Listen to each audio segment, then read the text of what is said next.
Alrighty, and we are live. What is up, everybody? Welcome to this week's episode of Benny in the Booth podcast. Just gonna get everything set up and we'll be ready to go.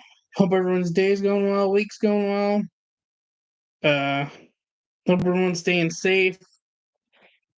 Hope all if you're in Florida, hope all is okay with the whole current hurricane situation. I mean, I don't know whether it's hit if there's anything in the moment or not, but I know that's around that area at the moment, it seems. Got a lot to talk about, and I'm also going to be doing some live play-by-play tonight as the Dodgers-Padres game is going on. It is a crazy game right now.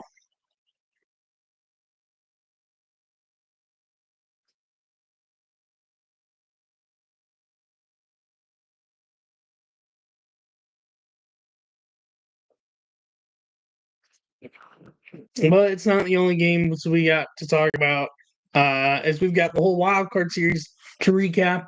I'm going to tell you how my predictions have gone so far, which has been interesting.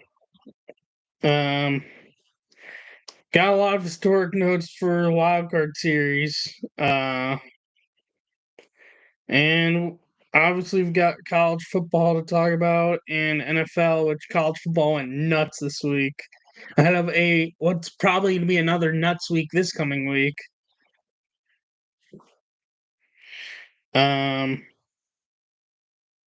Which, by the way, if you guys want to watch the Padres-Dodgers game, the game is on FS1, but you could either get via FS1 on your TV, or if you have the Fox Sports app and you have your TV provider login, you can use that. But either way, that's how you can tune into tonight's game, Dodgers-Padres. Let's just...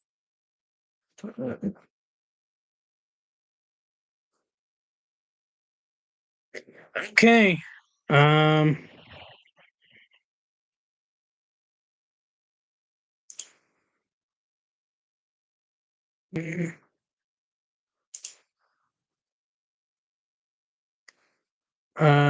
What's up, everybody? Welcome to this week's episode of Banging the Booth podcast. Thank you all so much for the support to this point. I very much appreciate it.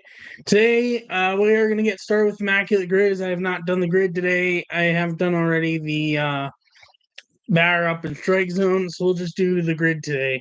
So for today's grid, we've got Phillies, Astros, and 200 plus strikeout season, and we've got Giants, Reds, and Mets. So Giants and Phillies. I'm going to use an answer that I don't think will be so high in Joe Morgan, who spent the end of his career with both these teams at different points. 3%, I will very much take that. I'll probably be higher if I use them for Reds. Phillies being used primarily was with Reds. Reds, Phillies, Jay Bruce played for both. 3%, I will take that. Mets, Phillies, who's actually current playoff series and at the moment, oddly enough. Mets and Phillies. Who's there I could use for Mets and Phillies? Ricky Henderson didn't play for Philly. I mean, Lane Dykstra is gonna be one of not the most obvious answer.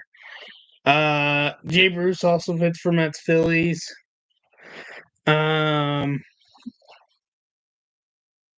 And I don't think Pedro Feliz fits for Mets Phillies.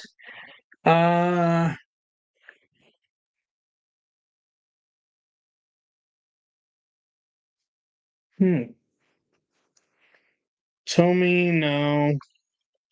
I'll come back to it. Astros and Giants.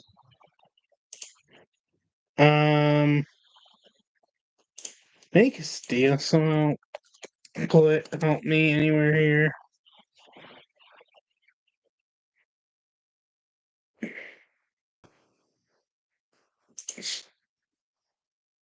No.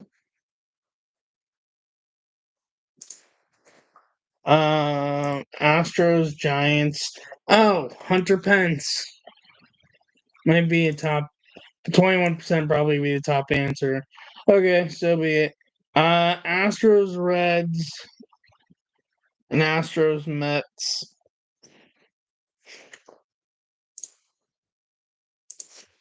I'm gonna use Phil Maton for Astros and Mets. That could be higher. Oh, 0.9%, I will take that. Astros, Reds.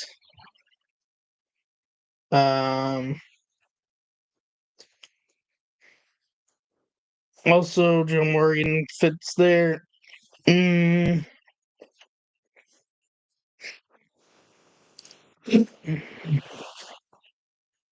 Mm.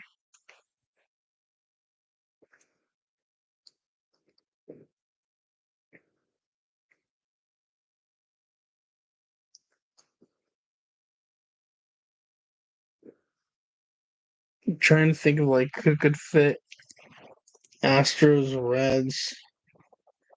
And I also have Phillies, Mets. Which I feel like shouldn't be as hard as I am thinking at the moment. Yeah, my camera is on. I guess maybe it might have turned off for a moment. Okay. Did it like turn off for a moment on the stream or something? Okay. Well, I don't know why that happened. Strange. Mets and Phillies.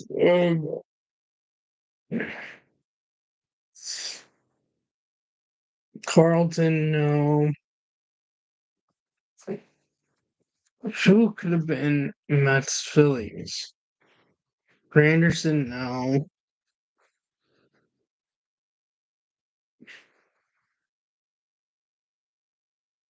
Judah, no. Murphy, no. Conforto, no.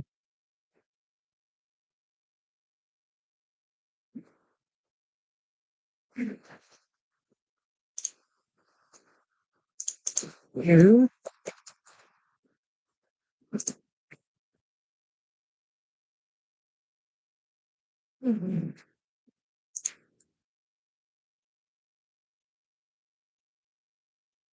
Like trying to think.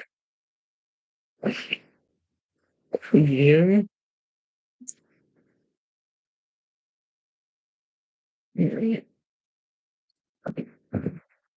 You.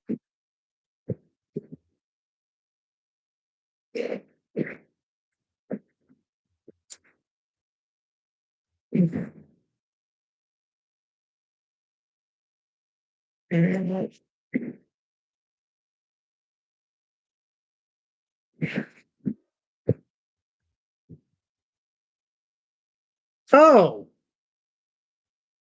I'm so stupid. I don't know why this only just came to me.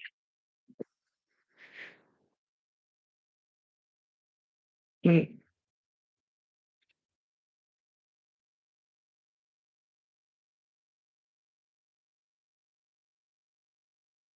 mm, I want to double check, but I'm pretty sure he should work here.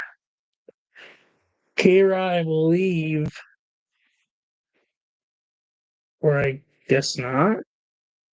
Maybe he just signed a minor league deal. Thought K-Rod might have played for Philly. Never mind. No, never mind that. And I'm back to stock. Mm,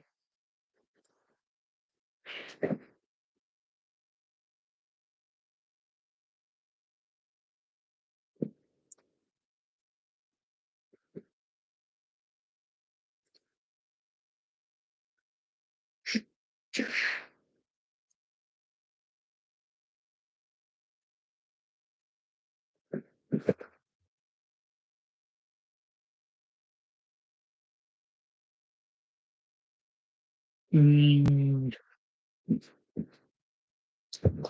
Mets, Phillies, Astros, Reds. Um,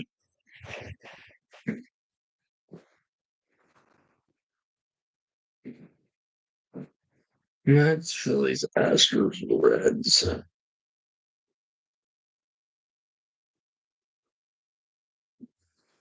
No, Volquez, not Cueto. Okay. No. Unless.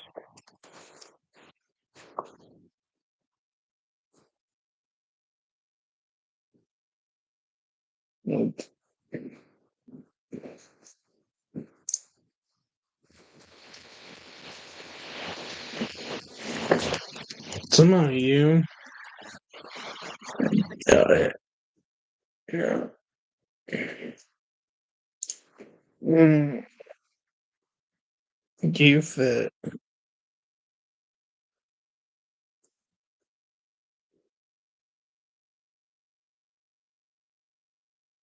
No.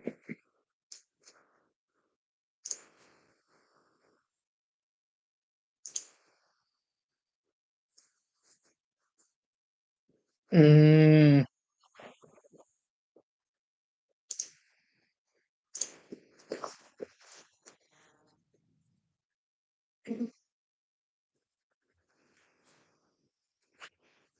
did you use some? No. Looking for Houston. Silly.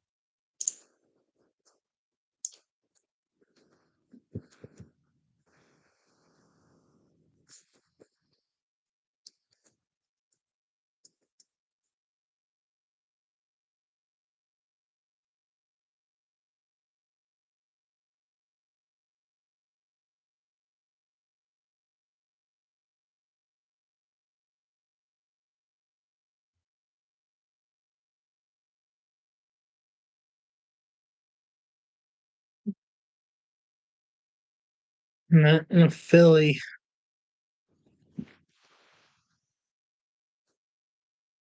Mm,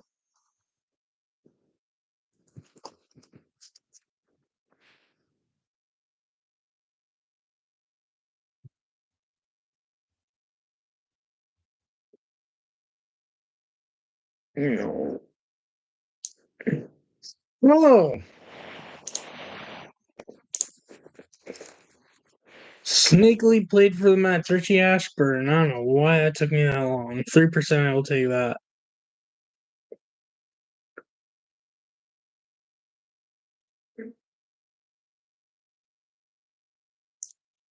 Reds, Astros. Now back to here. Mm.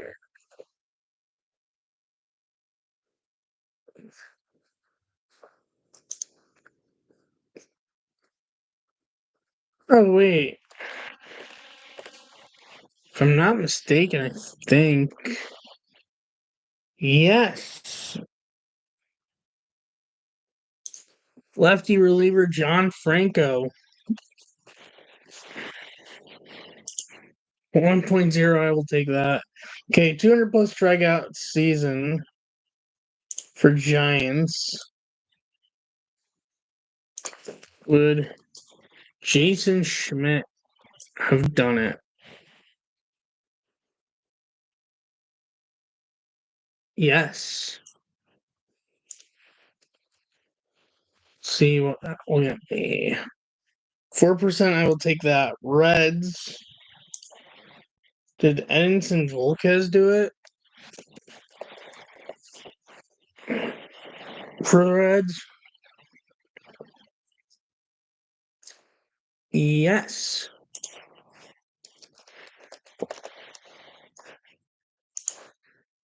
3%, I will take that. And then for Mets, um,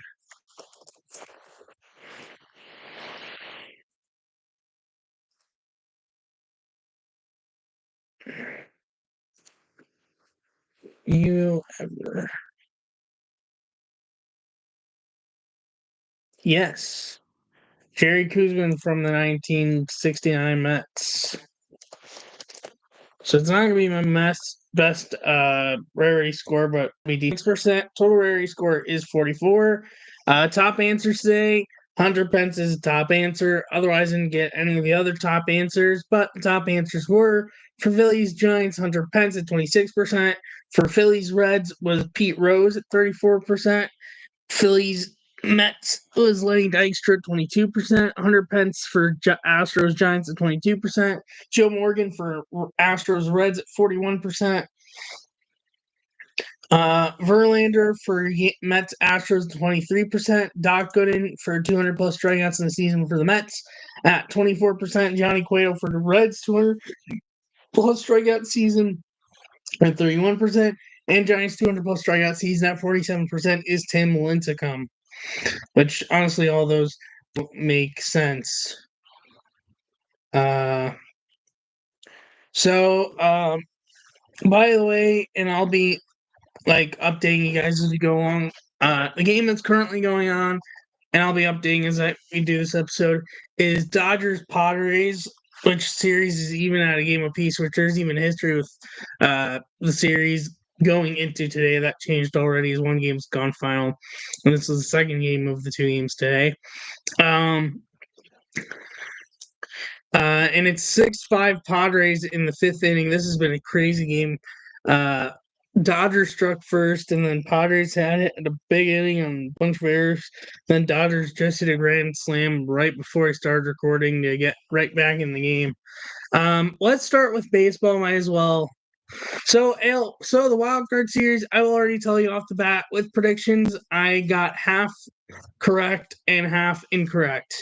The two I got correct, the Tigers defeating Houston and the Padres defeating the Braves, which you can tell by the fact that I'm covering that game I'm going to be live playing is Dodgers Padres. And by the way, this game's in the fifth inning. Fifth inning just started. Forgot to mention that. And which both were sweeps, by the way. We also did get a 3-game series. However, the two I did get incorrect was Orioles Royals, which we're going to discuss that because that was just a malfunctioning of malfunctionings once again for the Orioles. And then the Mets, just crazy story with that series. Mets and Brewers, which was the only series to go 3 games. And just kind of sad for Milwaukee, especially with what they pulled off in Game 3. And Ohtani flies out to left center field on the warning track. Thought he might have hit it enough, but just shy of the wall, right on the warning track. So that was away, but away in middle. But then again, Petco is not the most offense-friendly ballpark, so makes sense in a way. And that brings up Mookie Betts, who had a home run that he wasn't sure if it was going to be a home run because in Game 2 he had a moment where he thought he had a home run, but was actually robbed by Jerks and Profar, who went to get it in the stands. But tonight, Profar tried to do another robbery of Betts again, but this time it actually left the ballpark. But anyways, let's start with the Tigers-Astros series.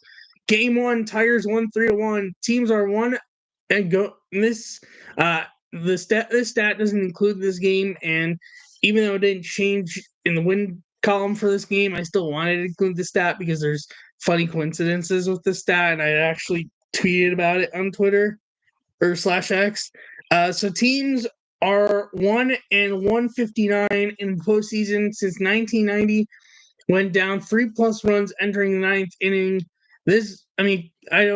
It could be there's more with the rest of the games that happened, but at least just including Game 1 of the Astros Tigers. And in the 9th inning, with the one loss being the 2016 NLDS Game 4 Cubs against the San Francisco Giants, where the Cubs made the comeback in the 9th inning.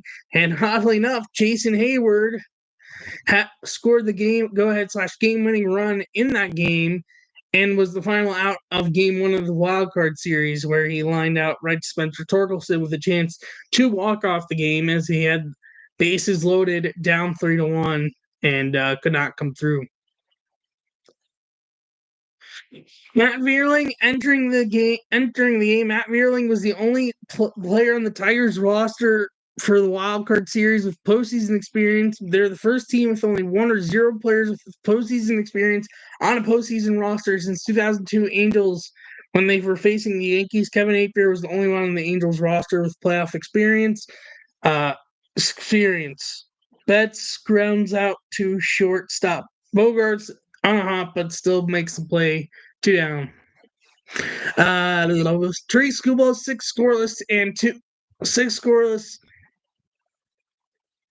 And 2 innings of 5 or less pitches makes him the third pitcher to record 2 innings of 5 or less pitches, joining 2015 ALDS Game 5 Johnny Cueto with Kansas City and 2003 World Series Game 2 Andy Pettitte with the Yankees.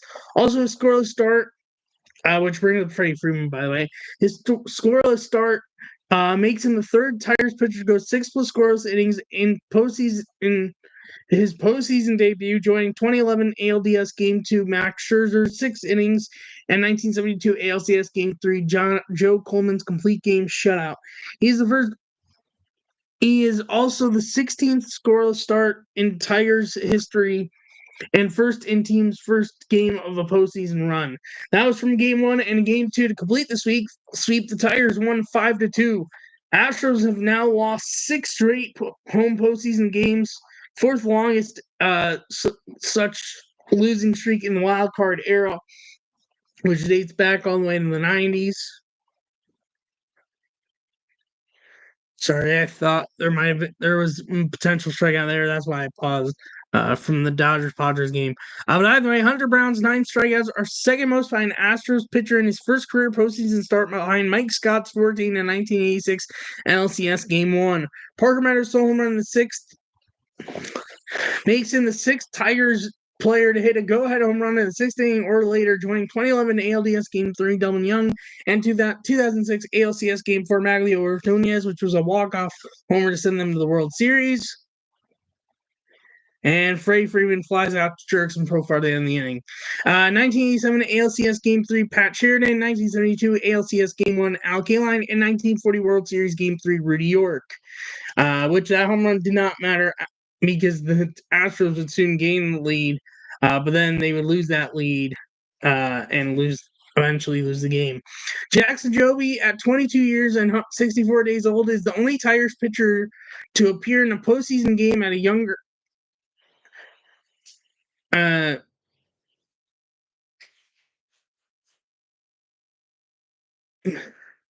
sorry, which is one of the younger age pitchers for Tigers to appear in a postseason game. Only one's younger. Joel Zumaya in 2006, 1940 World Series Game 6, Fred Hutchinson, and 1909 World Series Game 3, Ralph Works. Andy Bonni's bases clearing triple is the first go-ahead pinch hit base hit in Tigers postseason history in the 8th inning or later, or in general. This was also Tigers' first postseason win when trailing, entering 8th since 1987 ALCS Game 3. They had lost 21 straight such postseason games. Tigers' only other such postseason win, 1935 World Series Game 3 and 1934 World Series Game 2. That is it from the Astros-Tigers wildcard series. For the Royals wildcard series, which the Royals swept in Baltimore, both games. They won Game 1 1-0. Cole Reagan's 6 scoreless innings is the 5th scoreless start in Kansas City Royals postseason history, joining 1985 ALCS Game 5 Danny Jackson, 1985 World Series Game 7 Brett Saberhagen, 2014 World Series Game 6 Dono Ventura, and 2015 ALCS Game 1 Edinson Volquez, and is the first to come in team's first game of a postseason run and first to be in a pitcher's debut. Corbin Burns is the first starting pitcher to throw a pitch in 9th inning of a postseason game since Steven Strasburg in the 2019 World Series Game 6, and first Oriole to go at least 8 innings in a postseason game since Mike Mussina in 1997 ALCS Game 6. Bobby Wood Jr.'s RBI single in the 6th makes him the 4th youngest player with RBI in a 1-0 postseason game since 1920, older than 1966 World Series Game 3 Paul Blair, 22 years, 249 days. 2016 LDS Game 1, 23 years, 311 days. Javier Baez. And 1987 LCS Game 6, Jose Oquendo, 24 years, 101 days. This is also the Royals' 5th postseason shutout and first on the road and first 1-0 postseason shutout win. And then they won Game 2, 2-1. Bobby Witt Jr.'s go-ahead / game-winning RBI single to 6 makes him the second player in the Royals' history to have a go-ahead hit in the 6th inning or later 2 times in the same postseason, joining 1980 Amos Otis in the World Series Games 2 and 3. Also 24 years, 110 days old, he is the second youngest player in postseason history to have go-ahead hit in 6th inning or later. Tatis grounds out to short to start the bottom of the 5th inning for the Padres. Go-ahead hit in the 6th inning or later in consecutive postseason games, older than only Cody Bellinger in 2017 World Series Games 4 and 5, 22 years, 107 to 108 days old. Also is the third player to have go-ahead hit in 6th inning or later in each of his first 2 career postseason games, joining 2002 Troy Gloss ALDS against the Yankees, 1995 Don Mattingly ALDS against Seattle. Profar is going to fly out to Tommy Edman, though, pop out to Edman in left field, and that has 2 outs already.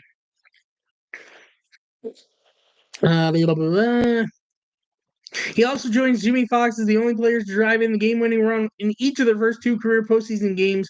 Fox's were games 1 and 2 of the 1929 World Series against the Chicago Cubs. That is it for the AL Wildcard Series. For the NL Wildcard Series, the Mets and Brewers series, which the Mets won in 3 games. Game 1, Mets won 8-4. Brewers is the first team in MLB history to blow a multi-run lead and lose in 4 straight postseason games. 20 years old and 20 years, 204 days old, Jackson Chourio is the youngest player in MLB history with multiple hits in his postseason debut in a postseason game since Bryce Harper in 2012. And also in the postseason game since Bryce Harper in 2012 NLDS Game 5 at 19 years, 362 days old. That's just the first team to win their postseason opener after trailing by multiple runs through the first inning since 2019 NL Wildcard Game Nationals over the Brewers, and others to do so in the wildcard year: 2011 Phillies, 2002 Twins, and 1997 New York Yankees. This game marks Jose Iglesias' first postseason game in exactly 4,000 days, going back to October 19th, 2013 with the Tigers. He's the first player to go 4,000 plus days between postseason appearances since Ichiro Suzuki from 2001 to 2012, which was 4,003. And in Game 2, Milwaukee won 5-3. And Manny Machado lines one into left field for a 2-out single, so the Padres have something here going in the bottom of the 5th, 2 outs. Can they take advantage? Jackson Chourio's game-tying solo homer in the first makes him the youngest player to hit a postseason leadoff homer, younger than Ronald Acuna Jr.'s from 2020 LDS Game 1, 22 years, 293 days old, and older than 1996 Andrew Jones, 2003 Miguel Cabrera, and 2012 Bryce Harper, and 2012 Manny Machado. His game-tying solo homer in the 8th makes him the first Brewers player with a multi-homer game in the postseason. Also makes him the second player to hit 2 game-tying home runs in a postseason game, joining Babe Ruth in 1928 World Series Game 4. Also makes him second youngest player in postseason history with a multi-homer game, older than 1996 World Series Game 1 Andrew Jones, 18 years, 188 days. Also second rookie with multiple game-tying or go-ahead homers in a postseason game, joining 2008 ALDS Game 1 Evan Longoria. And then the Mets won the finale 4-2, which is a sad part of this game for Milwaukee, because they had back-to-back home runs to take the lead early just to still lose the game because Pete Alonso had ice in his veins in the 9th off Devin Williams and hit the 3-run homer that pretty much ended up being the difference, though they did get an insurance run. But either way, Francisco Lindor's leadoff double in the first makes him the second Mets player with a leadoff hit in a winner-take-all postseason game in Mets postseason history, joining 2015 NLDS Game 5 Curtis Granderson single and 9th such game in Mets history. Hold on a moment.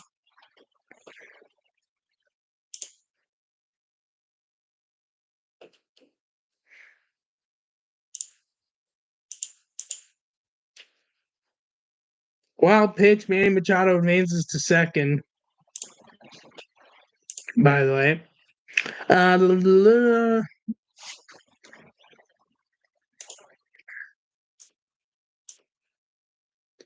Here we go. And then Jackson Trio leadoff single in the first makes him second player with a leadoff hit in a winner-take-all game in the Brewers postseason history, joining 1982 ALCS Game 5 Paul Molitor's double and 7 such game in Brewers history. Also at 20 years and 206 days old, Trio is the youngest player in postseason history with a leadoff hit in a winner-take-all game. Also is the youngest player in a postseason history with leadoff hit in back-to-back postseason games, passing Rennie Stenton in 1972 NLCS games 1 and 2 at 21 years, 186 days old. This is the 131st winner-take-all game in postseason history and fourth to be 0-0 through 6 innings, joining 2016 NL wildcard game Giants at Mets, 1991 World Series Game 7 Braves at Twins, and 1968 World Series Game 7 Tigers at Cardinals. Giants won that 2016 wildcard game. The Twins won that Game 7, and the Tigers won that Game 7, by the way, in case you were wondering. Tobias Myers, 5 shutout innings, and Bogarts is going to ground out to short. He'll just go the short way to second to end the inning. Tobias Myers' 5 shutout innings makes him 5th starting pitcher to go scoreless start of 5+ innings in a postseason debut in a winner-take-all game, joining 2018 NL wildcard game Kyle Freeland, 2015 NL wildcard game Jake Arrieta, a complete game shutout, 2015 AL wildcard game Dallas Keuchel, and 2013 AL wildcard game Alex Cobb. Jake Bauer's pinch hit go-ahead solo home run in the 7th makes it the 5th postseason homer in a pinch hit homer in a winner-take-all game, joining 2020 NLCS Game 7 Enrique Kike Hernandez, 2016 LDS Game 5 Chris Heisey, 2003 NLCS Game 7 Troy O'Leary, and 2001 ALDS Game 5 David Justice. Sal Frelick went back-to-backs with a solo home run as well, making Brewers the 7th team to hit back-to-back homers in a winner-take-all postseason game in postseason history, joining 2019 ALDS Game 5 Houston, 7th in the 7th inning or later, 2019 NLDS Game 5, 7th inning or later, Anthony Rendon and Juan Soto, 2017 NL wildcard game Colorado Rockies, 7th inning or later, which I believe was Arenado and Story, if I'm remembering correctly, 2011 ALDS Game 5 Tigers, 1986 World Series Game 7 Boston Red Sox, and 1981 ALCS Game 5 New York Yankees. Pete Alonso's go-ahead / game-winning 3-run homer in the 9th off Devin Williams is the 10th go-ahead homer in the 9th inning or later in a winner-take-all game in postseason history, and first with team trailing. Tobias Myers is the 2nd rookie in a winner-take-all game in postseason history.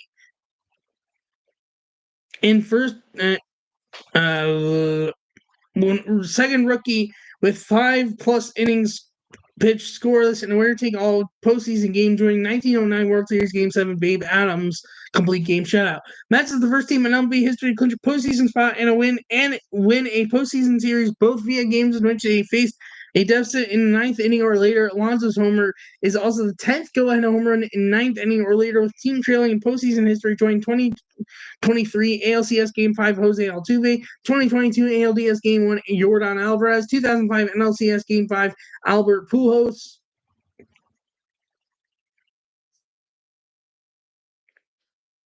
1993 World Series Game 6 Joe Carter, 1992 World Series Game 2 Ed Sprague, 1988 World Series Game 1 Kirk Gibson, 1986 ALCS Game 5 Dave Henderson, 1986 NLCS Game 3 Lenny Dykstra, and 1985 NLCS Game 6 Jack Clark. That is it for the Mets Brewers series recap.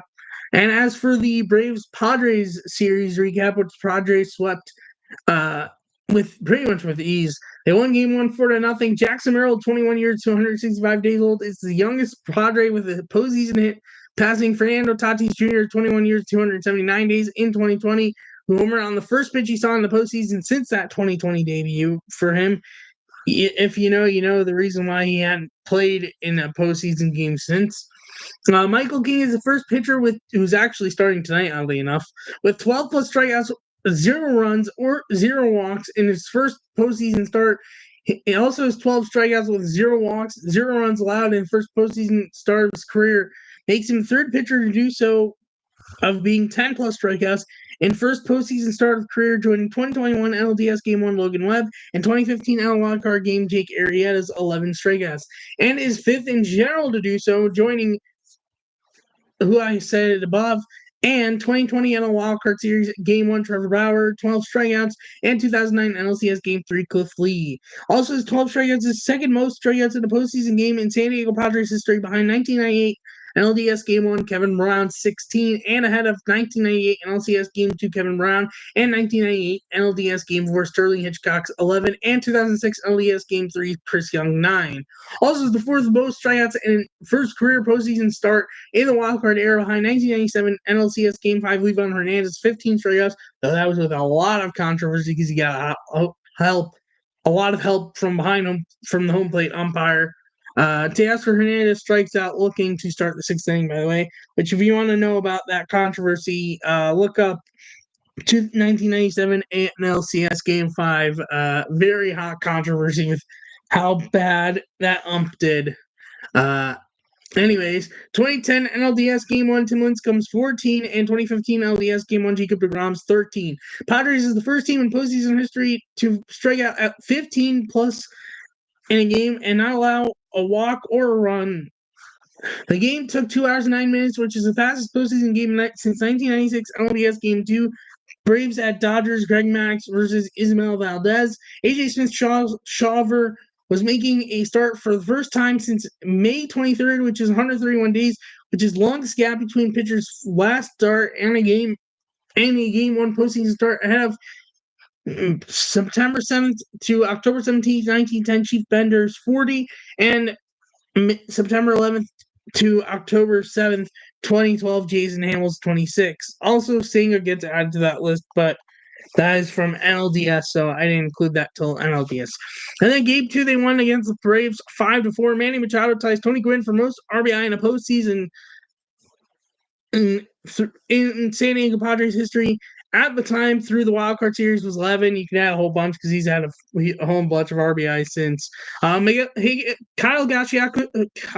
Higashioka's game-tying solo home run in the second makes him the first Padres catcher with multiple career postseason homers and in consecutive postseason games. Padres' 6 two-out hits in the second is tied for most in an inning in postseason history with 2002 NLCS Game 1 Giants top the second versus the Cardinals, and 2001 NLCS Game 2 Braves top 8th against the Arizona Diamondbacks. Higashioka is also the fourth catcher to homer in each of his team's first 2 postseason games of a single postseason, joining 2005 Benji Molina with the Angels. Max Muncy just struck out swinging, so 2 outs in the top of the 6th. 2002 Javi Lopez with Braves, and 1930 Mickey Cochrane with Philadelphia, now Oakland, soon to be Sacramento, soon to be Vegas Athletics. And then journal note from October 2nd, having 3 leadoff hitters hit leadoff homers: Jackson Trio, Michael Harris second, and Parker Meadows. Or I guess maybe might have been. It would have been October 2nd. So that would have been the Game 2s, by the way. Is tied for second most in a day in postseason history with October 4th, 2007 for Chris Young with Diamondbacks, Jimmy Rollins for the Phillies, Johnny Damon with the Yankees, Kaz Matsui with the Rockies, and tied with October 6th, 2020, George Springer with the Astros, Ron Acuna Jr. Braves, and Osmendo Rays. And September 30th, 2020, Corey Dickerson Marlins, Cubs, Ian Happ Cubs, Marcus Semien Oakland Athletics. And that is it for the wildcard series part of the recap. And as for the ALDS update up until through tonight's games and tomorrow, Will Smith grounds out to end the inning. So through 5.5, still 6-5 Padres. We're going to start with going over the Guardians and Tiger series, which, by the way, crazy fact, and I'll just start off with this fact. All series going into today, which obviously changed between Mets and Padres playing today, were 1-1 through the first 2 games of the series, which, by the way, is the first time in league in division series history that all 4 series are tied at 1-1 ever, which is a crazy stat in its own. But we're going to go through the notes of each one individually through just the first 2 games. So for Tigers Guardians won game 1 7-0. Their 5-run first without an out record is the first team to do so since Diamondbacks last year in Game 1 of the NLDS against Dodgers, also in the first inning. Tigers was the MLB's youngest team. Cleveland was third youngest team youngest. The ALDS will be the first postseason series between two of the five youngest teams in MLB that season. Stephen Kwan between two of the five. Stephen Kwan is the first player in Cleveland postseason history with a leadoff hit in the team's first game of a postseason, and now has 5 career postseason leadoff hits, which ties Kenny Lofton for most in Cleveland history. Stephen Vogt is the 5th manager to have a 7+ run win in his managerial postseason debut, joining 2005 ALDS Game 1 host Ozzie Guillen White Sox 14-2 win over the Boston Red Sox. 2013 ALDS Game 1 John Farrell with the Boston Red Sox 12-2 win over the Rays. 2007 ALDS Game 1 Eric Wedge Cleveland Guardian with Cleveland 12-3 win over the Yankees. And 1998 ALDS Game 1 Jimmy Williams with the Boston Red Sox 11-3 win over Cleveland. Also his largest win by a rookie manager in his managerial postseason debut. The win for Cleveland is tied for 6th largest shutout win in team's first game of postseason, tied with 1982 NLCS Game 1. I don't know. I think it would be MLB history, not team history. Cardinals over Braves, and behind 1984 NLCS Game 1, Cubs over Padres 13-0. 1959 World Series Game 1, White Sox over Dodgers. 2011 ALDS Game 1, Rays 9-0 over Rangers. 1945 World Series Game 1, Cubs 9-0 over the Tigers, and 2014 NL wildcard game, Giants over Pirates 8-0. That is it from Game 1, and then for Game 2, which the Tigers won 3-0. Kerry Carpenter's go-ahead 3-run homer in the 9th off manual Class A is the first homer by a left-handed batter off Class A since July 4th last season, Ozzie Albies. Cade Smith is the 5th pitcher to face 4+ batters, allow 0 base runners in each of his first 2 career postseason appearances, joining 2015 Jake Diekman, 2008 Carlos Villanueva, 2007 Rafael Perez, who was also a rookie, just like Cade Smith, and 1982 Bruce Sutter. Trey Skubal is the 5th pitcher with a scoreless start of 6+ innings in each of his first 2 career postseason appearances, joining 2016 Corey Kluber, 1991 Steve Avery, 1980-81 Joe Niekro, and 1905 Christy Mathewson. Kerry Carpenter's homer makes him the 3rd tight player with a go-ahead homer in the 9th or later inning or later in Tigers postseason history, joining 2006 ALCS Game 4 Maglio Ordonez, which was a walk-off to win the series, and 1972 ALCS Game 1 Al Kaline. Both games being shutouts marks the 6th postseason series with shutouts by either team in each of the first 2 games of the postseason series, joining 2020 NL Wildcard Series Games 1 and 2, both by the Braves over the Reds in a best-of-3 series. 2018 NLDS Games 1 and 2, both by the Dodgers over the Braves in a best-of-5 series. 1949 World Series Yankees did in Game 1, Dodgers did in Game 2, best-of-7 series. 1921 World Series Games 1 and 2, both by the Yankees, best-of-9 series. And 1905 World Series New York Giants Games 1, Philadelphia Athletic Game 2, in a best-of-7 series. Yes, the World Series was had best-of-8, best-of-9 back in the day, but eventually they got to what it is now in best-of-7. David Peralta strikes out to start the top of the 6th inning. And then as for the Royals-Yankees series, Game 1, Yankees 1-6-5. Michael Walker made the first postseason start in 8 years and 359 days from October 12th, 2015 to October 5th, 2024.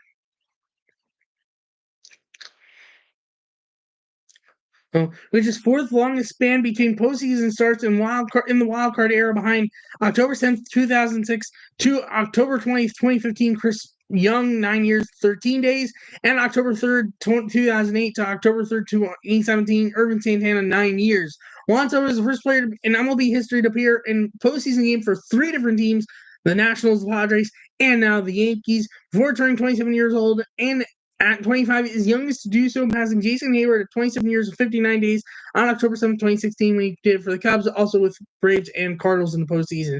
Austin Wilson and Anthony Volpe, bases loaded walks in a In the fifth marks the second time Yankees have drawn multiple bases-loaded walks in a postseason game during 1923 World Series Game 6, 8th inning. Joe Bush, and Joe Dugan. Royals-Yankees is the first game in a postseason history with 5 lead changes. Combined average age of I forgot this for the Tigers, actually. I don't know why I didn't put this in. I put this in the wrong area.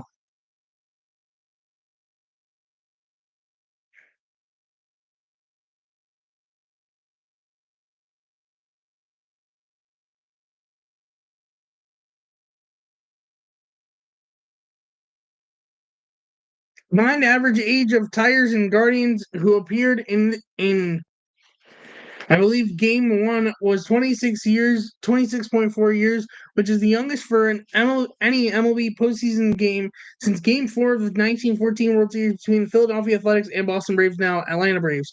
Higashioka flies out to center to end the inning, so still 6-5 through 6 innings. And Jason Adam looks to be coming in now for the Padres.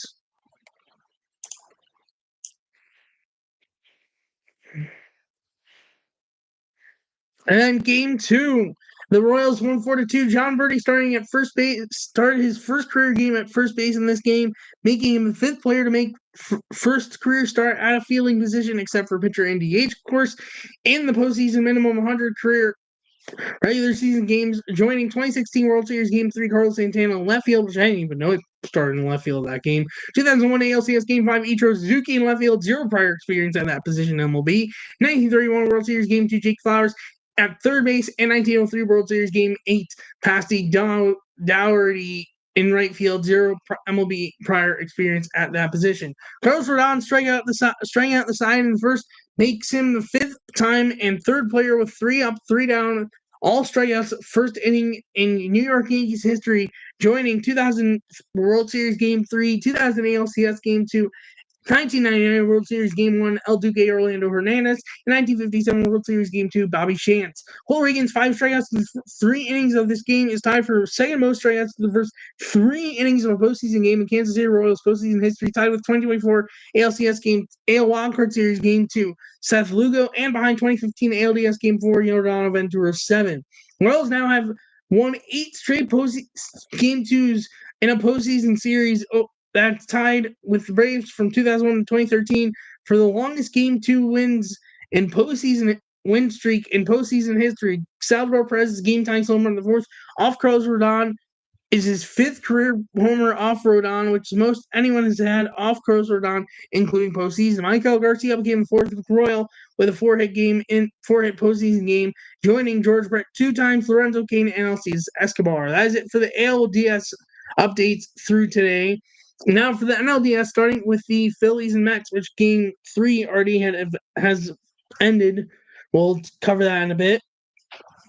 Mets won Game 1 6-2. Prior to 2024, only one pitcher had started a postseason game after making 1 or 0 MLB appearances that season.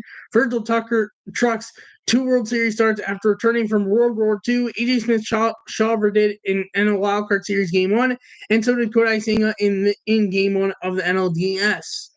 It's his first start since July 26th, which is 71 days, which is the second longest gap between the pitcher's last start and Game 1 postseason start, joining the list above. Schwarber's leadoff homer in the first is his 5th career leadoff postseason homer, 2 more than anyone else in postseason history. Zach Wheeler now has a .73 whip in 11 career postseason starts. That's the lowest in any 11 start span in postseason history, and it's his first 11. Next on the list is 2012 to 17, Justin. And it's his first 11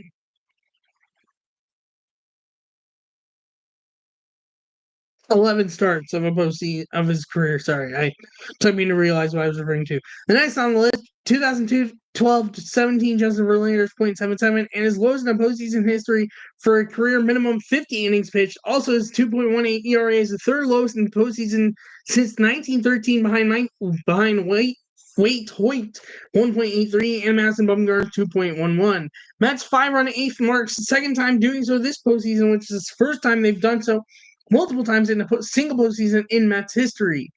Mets is eighth team to win back-to-back postseason games and down in the eighth inning or later, each joining 2015 Royals, 2004 Red Sox, 2001 Yankees, 1999 Mets, 1996 Yankees, 1992 Blue Jays, and 1980 Phillies. Mets is now 2-0 in this postseason when down entering eighth inning or later, which is the fourth most such wins in a single postseason in MLB history, behind 1996 the Yankees 5, 1980 Phillies 4, and 2015 Kansas City Royals, and 1986 New York Mets is 3. Which, by the way, actually has not had the other two games since has not had that scenario pop up for them. So just thought I would mention that. Also, general note from game one, the Mets and Yankees both winning on the same day is the sixth time it's happened in MLB history, joining October 11th, 2000, NLCS Game 1 and ALCS Game 2, October 8th, 2000, ALDS Game 5, LDS Game 4, to October 17th, 1999, ALDS Game 4, ALCS Game 4, ALCS Game 5, October 9th, 1999, ALDS Game 3, LDS Game 4, and October 5th, 1999, LDS Game 1, ALDS Game 1. And then as for Game 2 of the series, Phillies won 7-6. Edmund grounds out straight to Arias, 2 outs in the seventh.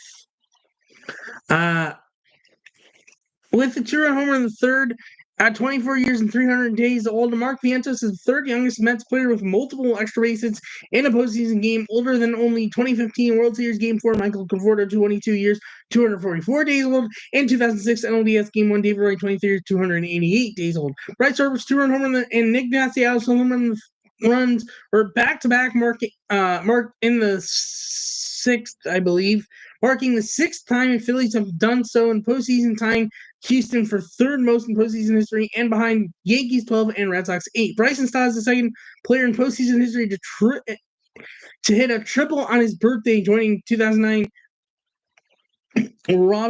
Robbie ALCS Game 5, Robbie Cano. Also, his first player with a go-ahead hit in the eighth inning or later of a postseason game on his birthday. Mark Vientos' game-tying 2-run homer in the ninth is his second of the game, making him third Mets player with 3 extra base hits in a postseason game, joining 2015 LCS Game 4 Lucas Duda, 1986 World Series Game 4 Gary Carter. Also, his third youngest player, 24 years, 300 days old, with 10-plus total bases in a postseason game, older than 2015 ALDS Game 4 Carlos Correa, 21 years, 20 days, and 1995 ALCS Game 2 Manny Ramirez, 23 years, to 134 days.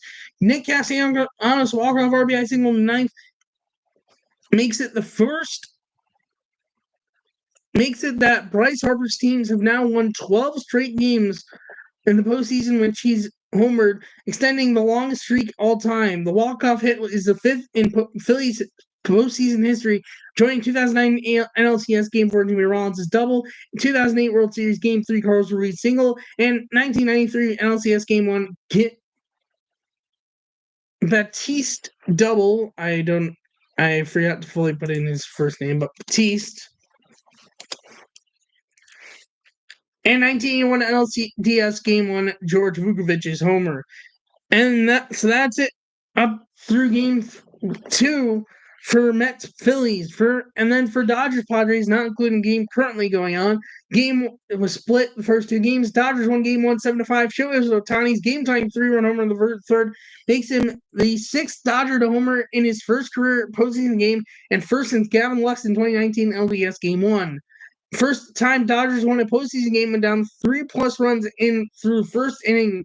Dodgers is the 5th team to win their postseason opener after down 3+ runs through the first inning, joining 2011 Phillies, 2002 Mets Twins, 1997 Yankees, 1990 Pirates. Dodgers now has 5 wins in their postseason history after down 3+ runs at any point, joining 2021 LCS Game 3, 2018 LCS Game 2, 1981 World Series Game 4, and 1956 World Series Game 2. And then as for Game 2, the Padres won 10-1. Jack Flaherty's 5 1/3 innings pitched marked Dodgers' deepest postseason start since Max Scherzer's 7 innings in 2021 and LDS Game 3. Jack Flaherty became the 10th California-born pitcher to pitch for the start a postseason game for the Dodgers, joining Don Drysdale, Tony Gonsolin, Hal Gregg, Joe Kelly, Tim Leary, Vic Lombardi, Ricky Nolasco, Jeff Weaver, and Randy Wolf. Padres' first inning 1.335 OPS in the first four games of a single postseason is the fifth highest first inning OPS in the first four games of a single postseason. Paz just struck out to end the inning, by the way. Behind 2017 Astros 1.605, 1916 New York Yankees 1.3534, 2002 A's 1.455, and 1989 Cubs 1.451. Padres has 10 starts of 7+ innings pitched in their postseason history, 3 of them by Yu Darvish, including today. Only other Padre pitcher with multiple of that type is Kevin Brown, who had 3. Also, 21 years, 170 days old, Jackson Merrill is the 4th youngest player in postseason history with a 3-hit game, including a homer. Older than 1996 World Series Game 1 Andrew Jones, 19 years, 188 days. 2019 World Series Game 1 Juan Soto, 20 years, 362 days. And 2015 ALDS Game 4 Carlos Correa, 21 years, 220 days. At 38 years, 151 days old, Yu Darvish is the oldest pitcher to go 7+ innings and allow 1 or 0 runs in a postseason game since Tim Hudson in 2014 LDS Game 2, 39 years, 82 days. Padres' 6 home runs tie the postseason record for most in a game with 2023 LDS Game 1, Game 3 Phillies, and 2015 LDS Game 3 Cubs. Tatis is the first player in postseason history to have 2 multi-homer games before turning 26 years old. Kyle Yoshioka is the second catcher to homer in at least 3 of his team's first 4 games of a single postseason, joining 2005 Benji Molina 3. Also, his 2.151 OPS throughout first 4 games of a single postseason, minimum 15 plate appearances, the 4th highest OPS in such circumstances behind. One moment.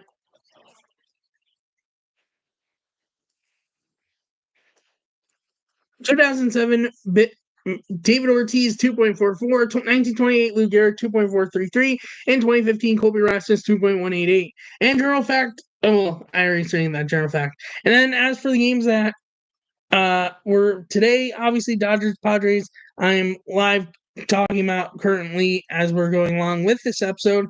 And then Mets won Game 3 today, 7-2 over the Phillies, in which they pretty much had that game from beginning to end, and are now 1 win away from the NLCS, which would be their first appearance in the NLCS since 2015.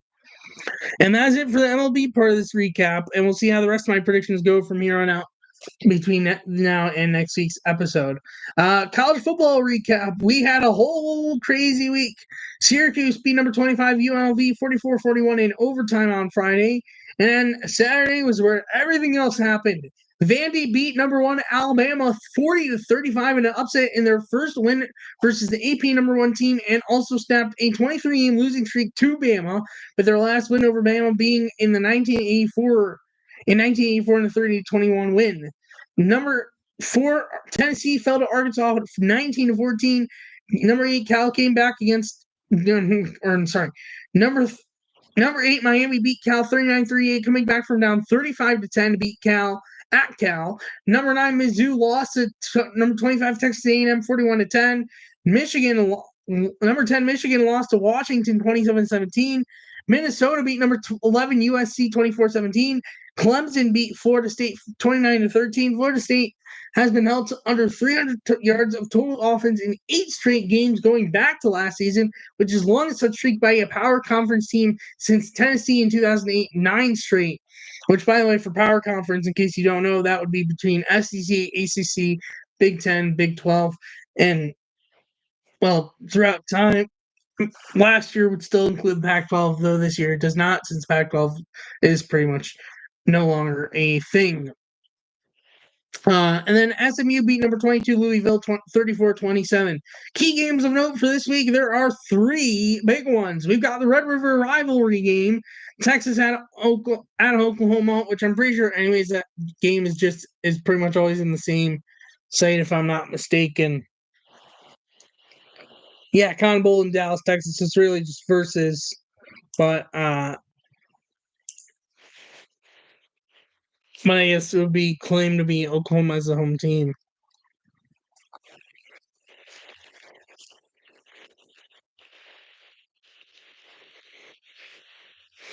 That game will start 3:30 on ABC/ESPN Plus.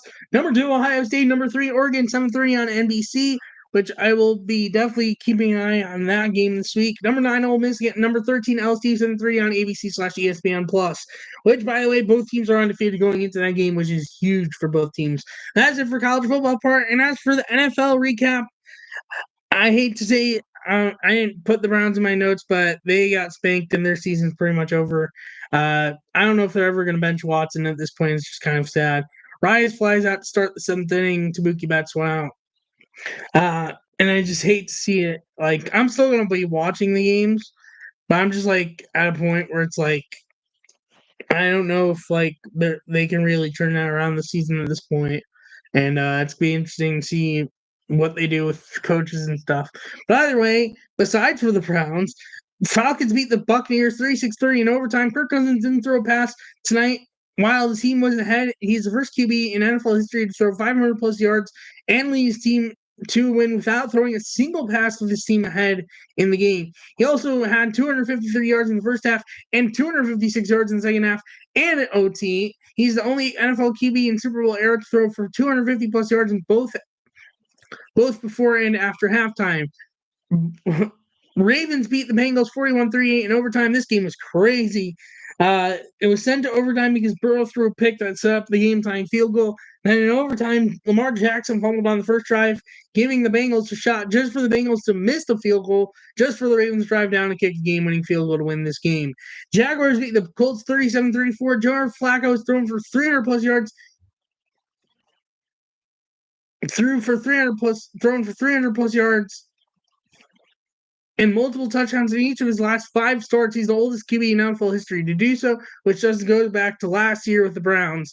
Cardinals beat the 49ers 24-23, their first win versus the Niners since Week 9 of 2021. And then the Cowboys beat the Pirates. Steelers 20-17, which this game actually was delayed. Dak Prescott is the first QB in NFL history to throw 2 go-ahead touchdowns in the fourth quarter of a game, with each one capping off 15-plus play drive. This week in predictions, I actually had somewhat of a better week, but not the greatest, not such a great week. I went 8-6 overall. I am 42-36.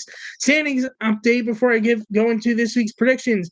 Bills in first place at 3-2, followed by the 2-3 Jets, followed by the 2-3 Dolphins, followed by the 1-4 Patriots. For the AFC North, Ravens in first place at 3-2, followed by and Ravens Steelers tied for first at 3-2, followed by the Browns and Bengals tied for third at 1-4. In the AFC South, the Texans in first place at 4-1, followed by the 2-3 Colts, followed by the 1-3 Titans, followed by the 1-4 Jaguars. In the AFC South, the Colts. Hold on, I want to make sure actually that's right because that seems a bit off. No, yeah, probably bye week. And in the AFC West, the Chiefs in first place at 5-0, followed by the 3-2 Broncos, followed by the 2-2 Chargers, followed by the 2-3 Raiders. And then the NFC East, the Commanders in first place at 4-1, followed by the 3-2 Cowboys, followed by the 2-2 Eagles, followed by the 2-3 Giants.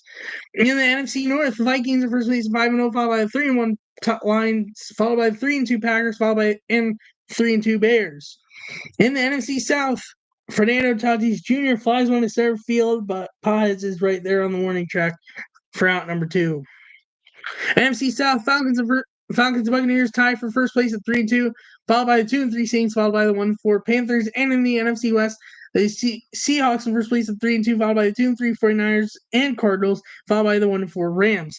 And then as for this week's predictions for football, Thursday Night Football, 49ers at Seahawks. I have 49ers. London game this week, Jaguars and the Bears once again at Tottenham Hotspur Stadium, 9:30 a.m. on NFL Network. I have the Bears. Cardinals at Packers, 1 p.m. on Fox. I have the Packers. Colts at Titans at 1 p.m. on CBS. I have the Colts. Texans at Patriots, 1 p.m. on CBS. I have the Texans. Buccaneers at Saints, 1 p.m. on Fox. I have the Buccaneers. Browns at Eagles, 1 p.m. on Fox. I have the Eagles. Commanders at Ravens, 1 p.m. on CBS. I have the Ravens. Chargers at Broncos, 4 or 5 on CBS. I have the Chargers. Steelers at Raiders. 4:05 p.m. on CBS. I have Steelers. Broncos at Cowboys, or Lions at Cowboys, sorry, not Broncos. 4:25 on Fox. I have the Tigers. I said Tigers. Lions. I hate when I'm mixing up teams. Falcons and Panthers, 4:25 on Fox. I have the Falcons. Sunday Night Football is Bengals, Giants, 8:20. I have the Bengals. And Monday Night Football is Bills at Jets, 8:15. I have the Bills. And that's it for this week's episode of the podcast. Thank you so much for watching and listening. If you're new on YouTube, leave a like, hit the subscribe button, the notification button. So notify when I go live and or post a new video. If you're new on audio, follow the podcast, leave a review, hit notification button so notify when I post on there. That's it for me covering the Dodgers-Padres game, which is still 6-5 through 7 innings. If you want to watch it, it will be on Fox FS1. Find it on your local TV. Thank you so much for watching and listening, and I'll see you next week's episode 143. Bye-bye.